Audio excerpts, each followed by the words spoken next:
আমরা এসেছি বালাসরের কালো ড্যামে। অনেক সময় এখানে জলে ভর্তি থাকে, কিন্তু এখন পরিষ্কার করার কারণে জলটা কম রয়েছে, কেননা গেট খোলা হয়নি।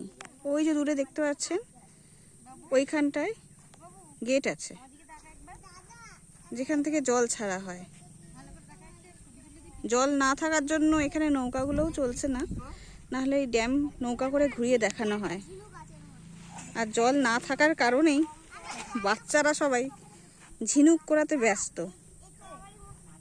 সবাই ঝিনুক খুঁজছে আর পাথর তুলছে।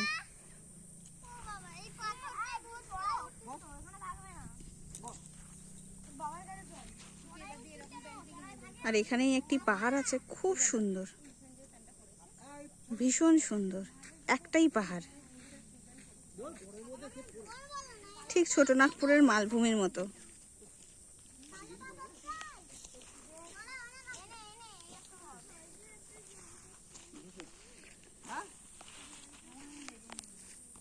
এই যে সব বাচ্চারা পাথর খুঁজছে, শামুক আর ঝিনুক তুলছে।